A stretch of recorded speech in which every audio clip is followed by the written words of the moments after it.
Princess had seen many species in her 300 years of life. She had met warriors with scales harder than steel. She had spoken with beings who could kill with a single touch of their venomous claws. She had watched armies of the Dominion march across burning worlds, their 4 arms carrying weapons that could melt mountains. But she had never paid much attention to humans. They were a young species from a small blue planet at the edge of the galaxy. They had only discovered space travel 200 years ago.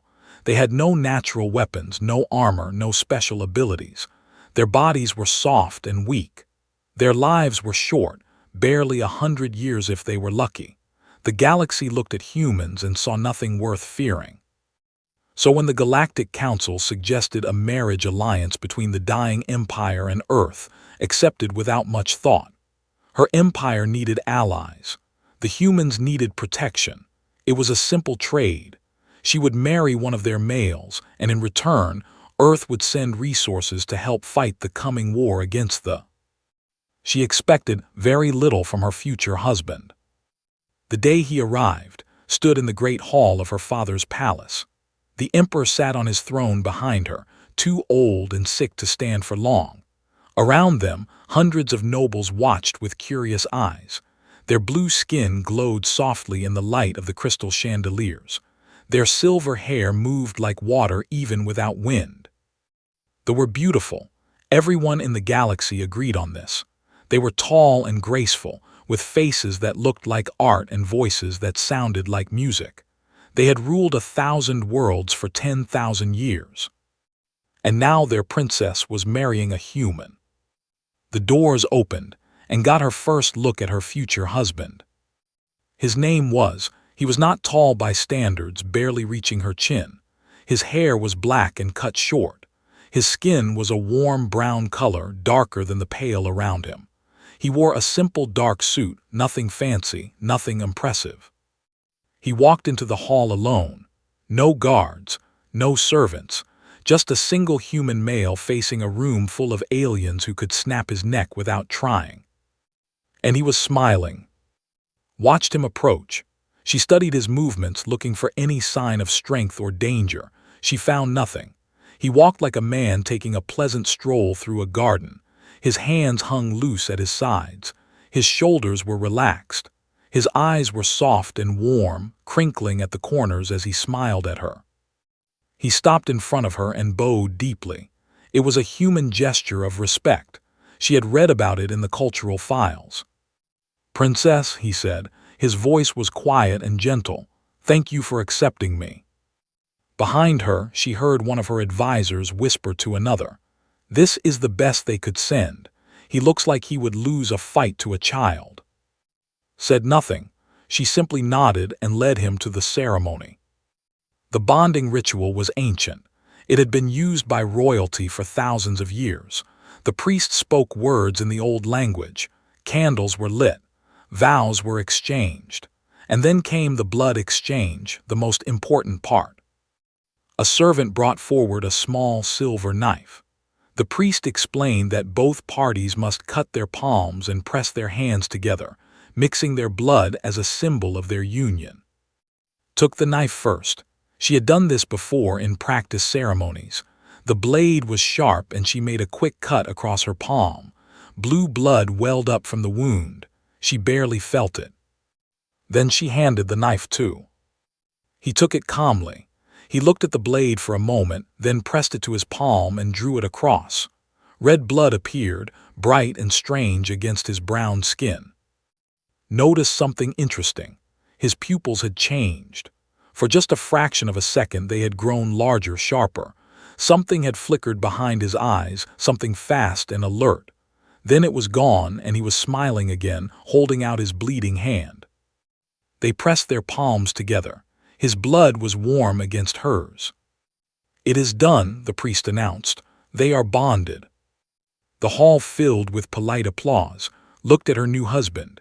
He was still smiling that gentle smile. That night they were taken to their shared quarters aboard flagship. The room was large and comfortable, with a view of the stars through a massive window. Servants had prepared food and drink. Everything was perfect. stood by the window, looking out at the darkness of space. "You are very calm," said. He turned to her. "Should I not be?" "Most would be terrified." She walked closer to him. "You are married to an alien princess. You are surrounded by warriors who could kill you in seconds. You are far from your home, your people, everything you know." Considered this. His face remained peaceful. "I suppose I have learned to stay calm in difficult situations." "Have you faced many difficult situations?" "A few," he shrugged. "Nothing I could not handle." Studied him. In her experience, males who spoke of facing difficult situations usually wanted to impress her. They would tell stories of their battles, their victories, their strength, but said nothing more. He simply turned back to the window and watched the stars. "What did you do on Earth?" she asked, "before you came here?" "I was a teacher," he said. "I taught young children, reading, writing, basic mathematics, nothing exciting." A teacher almost laughed. The Galactic Council had sent her a teacher as a husband. Not a warrior, not a diplomat, not even a scientist. A teacher of children. "You must think this is a waste of your time," she said, "being sent here to marry a stranger." Turned to face her again. His eyes were kind. "No, I volunteered." "Why?" "Because someone needed to," he smiled, "and I thought maybe I could help." Did not know what to say to that. She had expected many things from her human husband: ambition, fear, greed. She had not expected simple kindness. She decided then that was a good man. Naive perhaps, soft certainly, but good. She also decided that he would be useless in the war that was coming. He was a teacher, nothing more. He would stay safe in the palace while real warriors fought and died. That was fine. She did not need him to fight. She only needed him to exist, to make the alliance official. As she watched him turn back to the stars, she had no idea how wrong she was. She had no idea what slept behind those gentle eyes, what ancient instincts waited in his blood, what terrible fire burned deep inside his soft human body. She would learn soon enough. The galaxy would learn with her. 3 months passed since the wedding. Spent most of her time in war councils, planning defenses against the Dominion. Reports came every day of border worlds falling, of soldiers dying, of the enemy growing stronger. Spent his time reading. He had found the ship's library on his second day aboard and had been there almost every day since. He read books about history, culture, and language. He read about other species in the galaxy. He read about politics, science, and art. Sometimes would find him asleep in a chair, a book still open in his lap. The crew did not know what to make of him. The soldiers saw him as a curiosity, a strange pet that their princess had brought aboard. They were polite to his face but laughed about him when he was gone. The harmless human, the teacher, the soft little creature who spent all day reading books. Felt sorry for him sometimes. He was alone on a ship full of strangers, far from everything he knew, but he never complained. He never asked for anything. He just read his books and smiled his gentle smile. She started visiting him in the library. At first, it was just to check on him. Then it became something she looked forward to, was easy to talk to.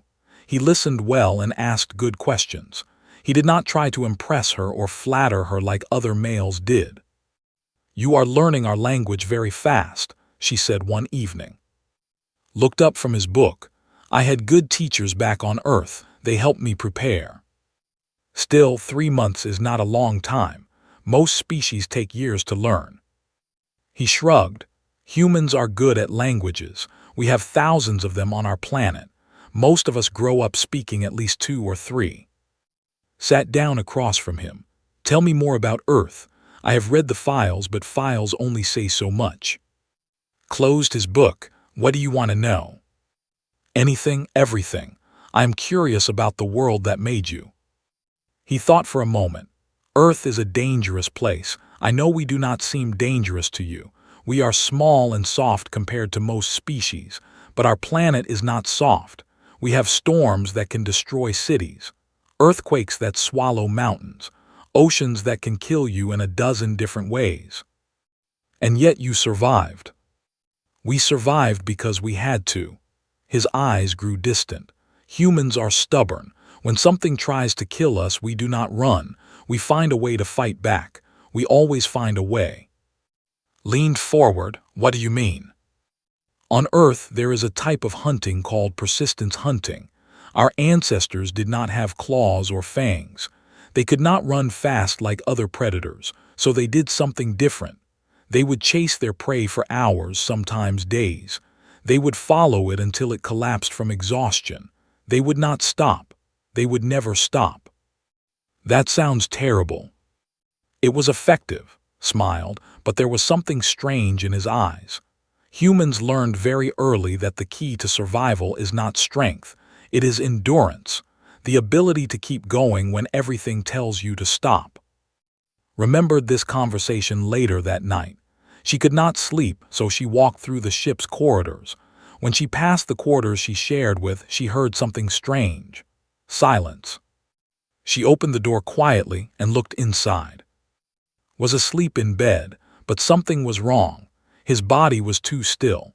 His breathing was too quiet. She stepped closer and saw that his eyes were not fully closed.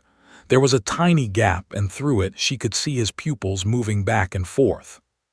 He was watching her. Even in sleep, some part of him was aware. She moved slightly and he was awake instantly. His eyes snapped open, clear and alert. His body tensed. For one terrifying moment, she saw something in his face that was not gentle at all, something sharp and dangerous. Then he saw her, and the softness returned. His voice was calm. Is something wrong? No, I just could not sleep. He sat up and rubbed his eyes. I am a light sleeper, old habit. From being a teacher. He paused for just a moment. From before that. Sat on the edge of the bed. What were you before you were a teacher? I served in my country's military, a long time ago. What did you do there? Another pause. Nothing special, I was young, it was just a few years. She wanted to ask more, but something in his voice told her not to push. Instead, she changed the subject. They talked about small things until she felt tired again. Then she lay down beside him and closed her eyes. But she did not sleep for a long time. She was thinking about what she had seen in his eyes, that flash of something dangerous, that moment when the gentle teacher had disappeared and something else had looked back at her. The next day, she started watching him more carefully. She noticed that he always knew where the exits were. Every room he entered, his eyes would move quickly to the doors, the windows, the vents. He did this without thinking, the way other people breathed.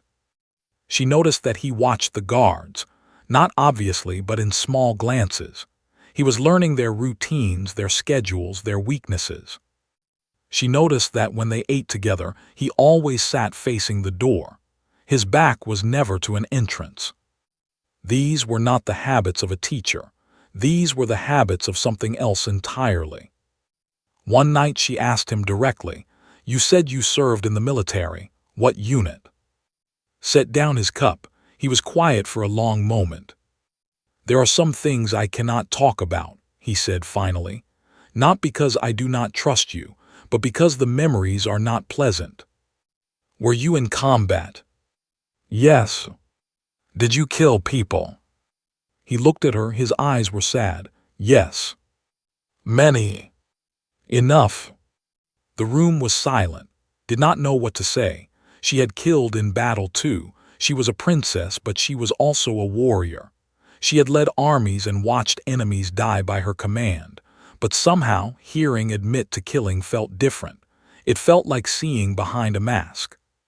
"Why did you become a teacher afterward?" she asked. Smile returned, but it was tired now. "Because I was good at killing, too good, and I did not want to be that person anymore. I wanted to build things instead of destroying them. I wanted to help children grow instead of watching soldiers die."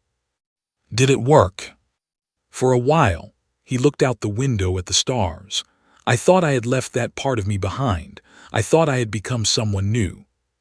And now, he turned back to her. His eyes were gentle again, but she could see the shadow beneath them now. The thing he had buried, the thing that waited. Now I wonder if we ever really change, he said quietly, or if we just learn to hide what we are. Reached out and took his hand. It was warm and soft like the hand of a teacher, but she knew now that it had once been something else, a weapon, a tool of death. She did not pull away. She held on. The Festival of Twin Moons was the most important celebration in the Empire. Every year, nobles from across the galaxy came to honor the two moons that had guided ancestors through their darkest times. It was a time of peace, of unity, of hope. This year the festival was held on the Imperial. Princess stood in the great hall of the ancient palace, surrounded by thousands of guests. Ambassadors from 100 species filled the room. Music played. Servants carried trays of food and drink. Crystal lights floated through the air like stars. Stood beside her, wearing the formal robes she had given him. He looked uncomfortable in them, but he smiled anyway. 3 months of marriage, and he still seemed amazed by everything he saw. "The lights are beautiful," he said, watching the crystals drift overhead. "They are traditional," replied. "My grandmother designed them. She had good taste." Almost smiled. Even now, surrounded by the greatest powers in the galaxy, remained simple and kind. He did not try to impress the ambassadors or play political games. He just watched the lights and smiled. The delegation arrived late. There were 12 of them, each standing over 2 meters tall. Their bodies were covered in hard gray scales. Their 4 arms hung at their sides, ending in claws that could cut through steel. Their eyes were black and cold, showing no emotion. The Enda had been at war for decades, but tonight was supposed to be a night of peace. The festival was neutral ground. Even enemies could attend without violence. The leader of the walked toward. His name was Commander, a famous warrior known for his cruelty. He bowed slightly, the minimum required by protocol. "Princess," he said, his voice was like grinding stones. "Thank you for your hospitality." "You are welcome here, Commander. Tonight we are not enemies." "No," his black eyes moved to. "Tonight we are simply guests." He smiled, showing rows of sharp teeth. "I see you have brought your pet human. He looks very soft." Said nothing. He simply smiled his gentle smile. Laughed and walked away to join the other guests. The night continued. Spoke with ambassadors, made deals, and played the political games she had learned from childhood. Stayed close, watching everything with his quiet eyes. She noticed that he had positioned himself between her and the delegation. Probably coincidence, probably nothing. Then the lights went out. It happened all at once. Every crystal, every lamp, every source of light in the great hall died. Darkness swallowed the room. Screams filled the air. Heard the hiss of plasma blades activating.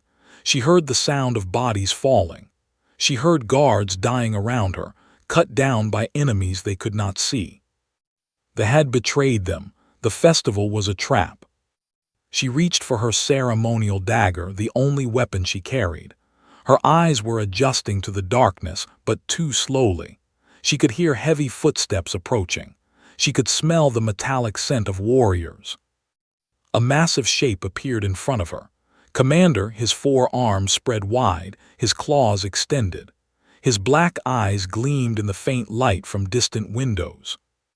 "The Empire ends tonight," he said, "starting with you." He lunged at her. And then was there. Did not see him move. One moment he was 3 meters away. The next he was between her and his hand locked around the commander's throat. The warrior was twice his size. He had 4 arms, claws, scales, decades of combat training. None of it mattered. His face had changed. The gentle teacher was gone. The soft smile had vanished.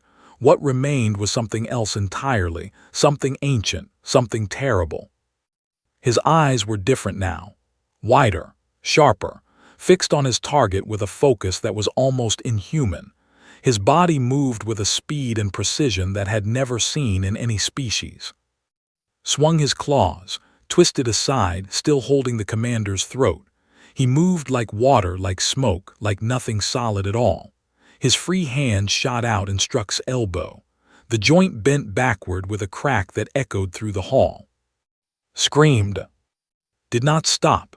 He released the commander's throat and grabbed his second arm. Another crack. Another scream. Tried to use his remaining arms but was already moving.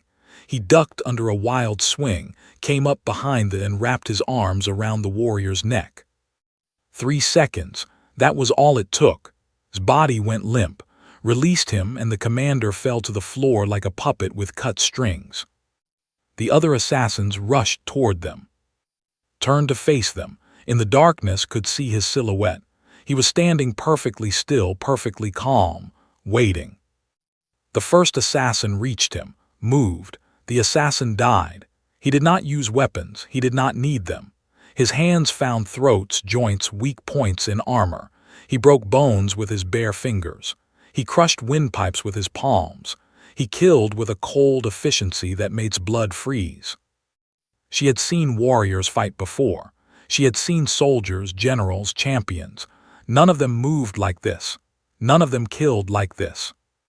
Was not fighting, he was hunting. The lights came back on. Blinked against the sudden brightness. Around her the great hall was in chaos. Guests were screaming, running, hiding.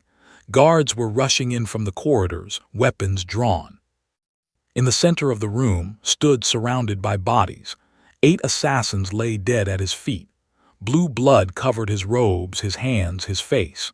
The remaining 4 assassins had fled, their screams still echoing through the palace. Was breathing hard. His whole body was shaking, but not from fear, not from exhaustion. He was shaking from the effort of stopping, the effort of pulling himself back from whatever dark place he had gone. He turned to look at. For one moment, she saw the predator behind his eyes, the ancient thing that had evolved on a death world, the hunter that had chased prey across endless plains, the survivor that had clawed its way to the top of a food chain through pure, stubborn violence. Then the moment passed, the fire faded, the gentle teacher returned. "Are you hurt?" he asked softly. Could not speak. She could only stare at the man she thought she knew, the harmless human, the soft creature, the teacher of children who had just killed 8 elite warriors with his bare hands. His voice was worried now. "Are you hurt?" She found her voice. "No, I am not hurt." "Good." He looked down at his blood-covered hands. Something like shame crossed his face. "I am sorry you had to see that." "Sorry." She walked toward him, stepping over the bodies of the. "You saved my life." "I know." He would not meet her eyes.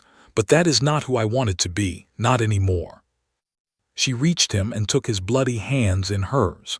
She did not care about the blood. She did not care about the stares of the guards or the gasps of the nobles. "Who you wanted to be is still there," she said quietly. "But tonight I needed who you were, and you came." Finally looked at her. His eyes were wet. "I did not think. I just saw him reaching for you and something inside me woke up, something I thought I had buried." "Perhaps some things should not be buried," said. "Perhaps some things should be kept close, just in case." Behind them, the palace erupted into chaos. Guards shouted orders. Ambassadors demanded explanations. The political fallout of this night would take years to sort through. But for now, in this moment, held her husband's hands and felt no fear. The monster that lived inside him had saved her life. She was beginning to think she might love him for it. The video spread across the galaxy in hours. Someone had been recording when the lights came back on. The footage showed everything. The dead assassins, the blood-covered human standing in the middle of them, the princess walking toward him without fear. News networks played the video over and over. Commentators analyzed every second. Military experts argued about what they had seen.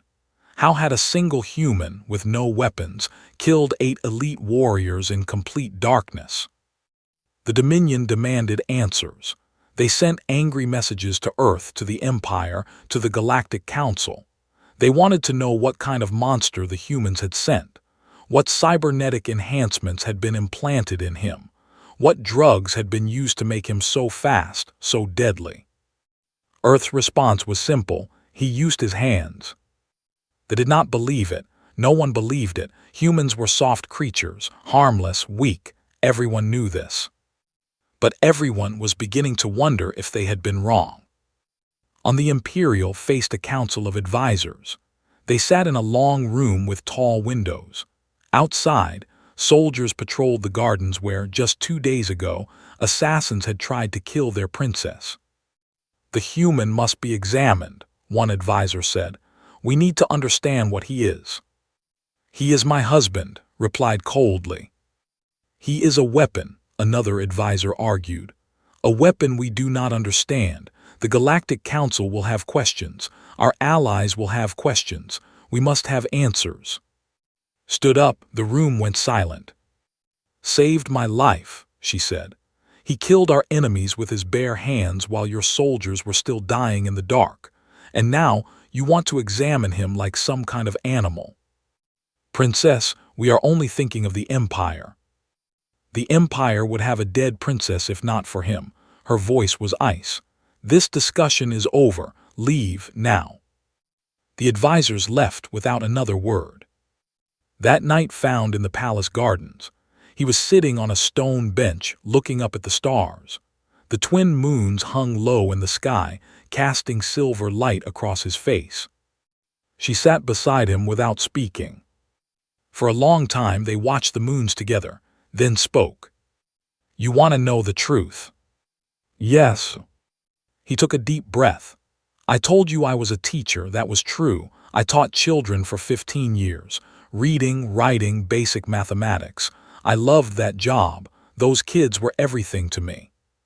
And before that I was something else."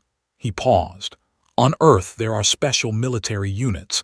They do not officially exist. The government denies they are real, but they are very, very real." Waited. "I was part of one of those units for 7 years. I cannot tell you the name. I cannot tell you what we did. But I can tell you that I became very good at hurting people, at killing people. The best in my unit, maybe the best in the entire program." "What happened?" His hands were shaking slightly. "I started to lose myself.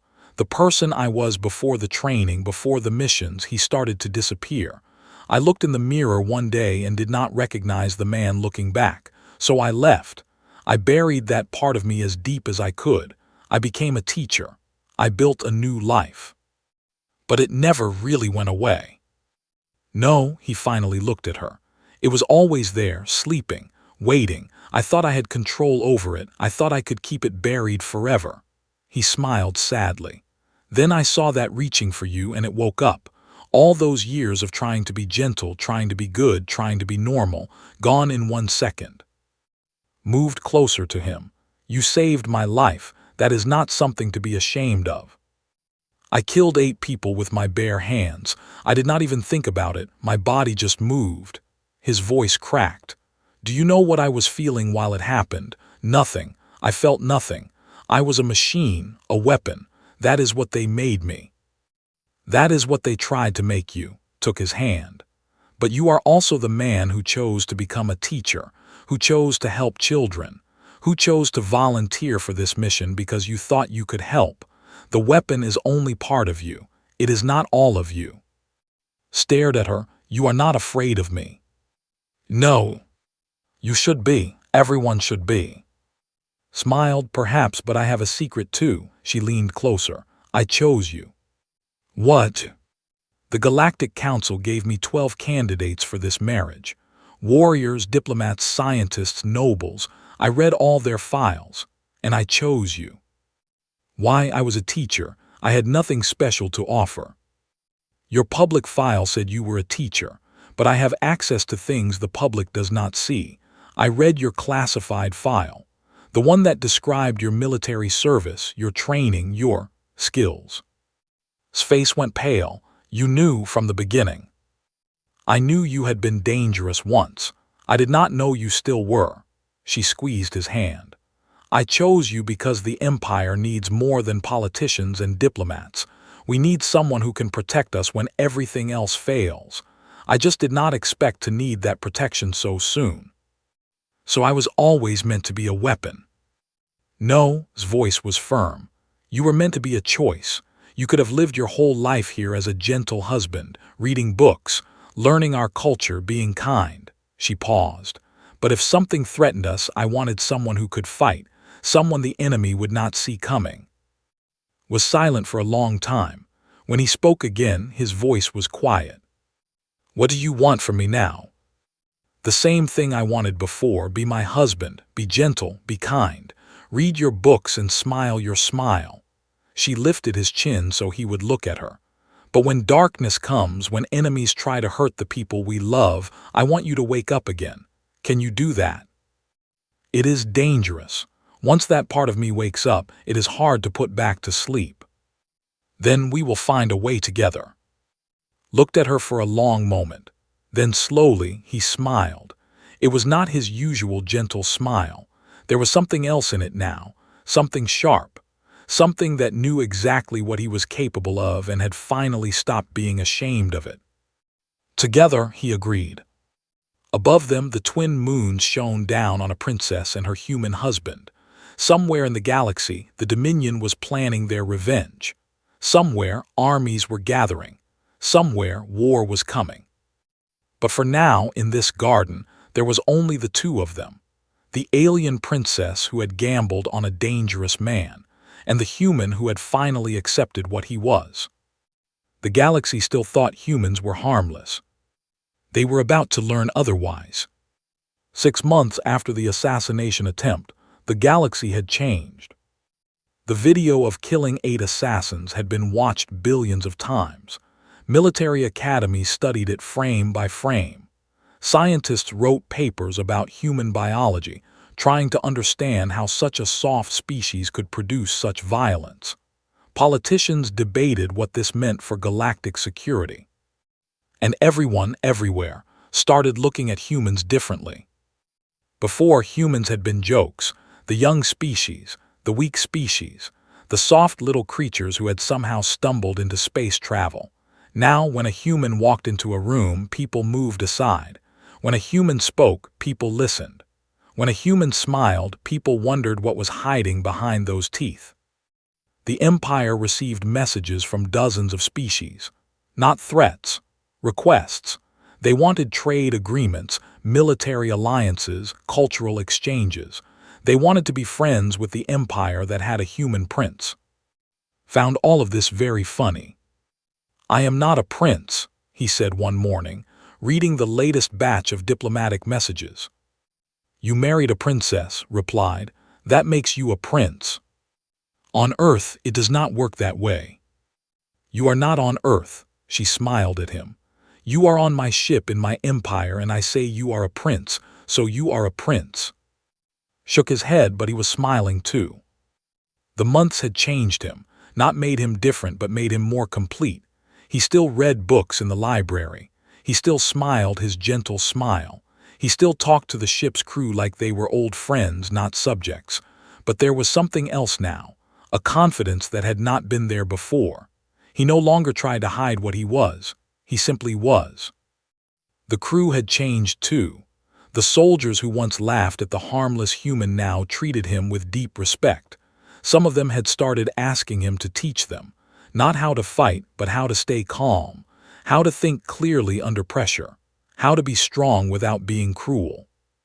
Taught them gladly. He was still a teacher at heart. Earth had sent more humans to the Empire. Not many, just a few dozen. Scientists, doctors, engineers, diplomats. They were all carefully selected, all volunteers, and all of them suspected had the same potential that had shown. The humans were becoming important, not because of their technology or their wealth, because of their nature. The galaxy was finally understanding what Earth had known for thousands of years. Humans were dangerous in ways that had nothing to do with claws or fangs. The Dominion sent a fleet. They came without warning, hundreds of warships appearing at the edge of space. Their message was simple: surrender the human prince or watch your empire burn.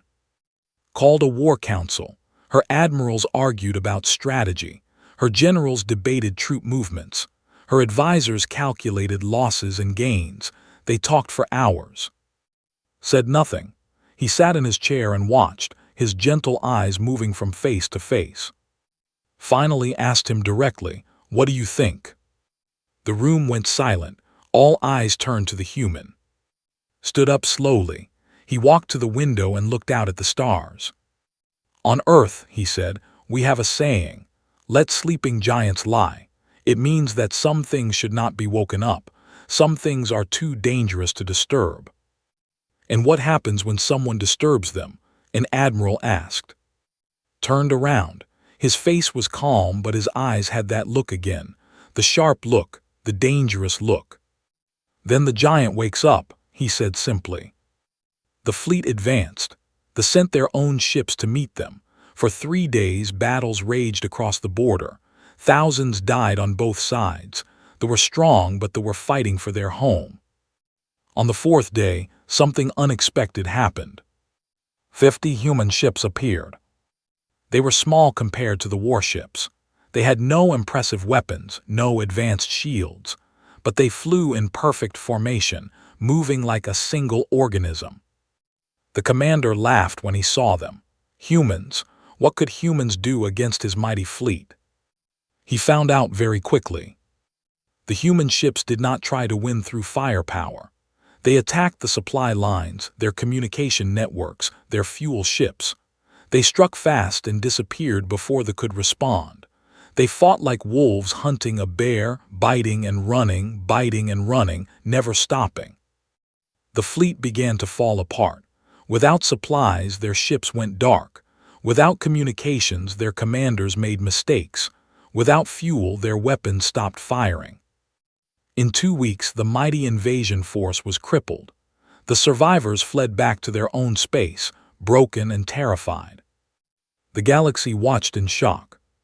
Found after the battle, standing on the observation deck of her flagship. Below them, the remains of warships drifted through space. Fires still burned in some of them, oxygen leaking out and feeding the flames. "How did you know?" she asked. "How did you know your people would fight like that?" "Because that is how we have always fought," said. "We cannot win through strength, we never could, but we can outlast anyone. We can keep going when everything tells us to stop. We are the species that chased prey until it died from exhaustion. We are the species that survived ice ages and plagues and wars that killed millions. We do not give up. We never give up. They will come back. They will be angry. Let them come." His voice was quiet but certain. "We will be waiting." He turned to face her. His gentle smile was back, but now she could see the steel beneath it, the strength that had been hidden for so long, the sleeping giant that had finally woken up. "I made vows to you," he said, "for better or worse, richer or I protect what is mine.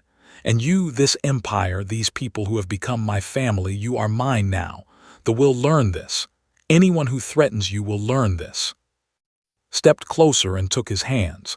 They were the hands of a teacher, the hands of a gentle man, the hands that had killed 8 warriors without weapons. "I love you," she said.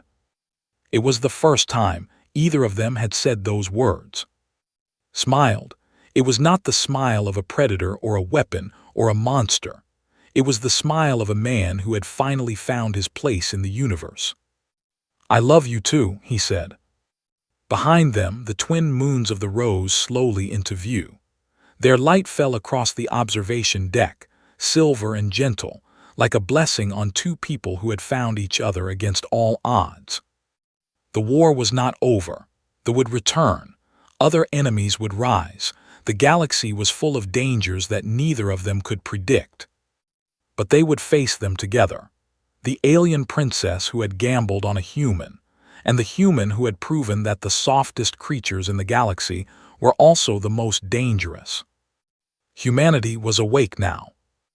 The galaxy would never see them the same way again. And deep in the stars, on 1,000 human ships and 1,000,000 human colonies, others like waited. Gentle people, kind people, teachers and doctors and farmers and artists, people who smiled and laughed and loved and lived peaceful lives. But beneath that peace, in every human heart, the same fire burned. The same ancient instinct waited. The same stubborn refusal to ever give up. They had woken the sleeping giant. They would spend the rest of their existence regretting it.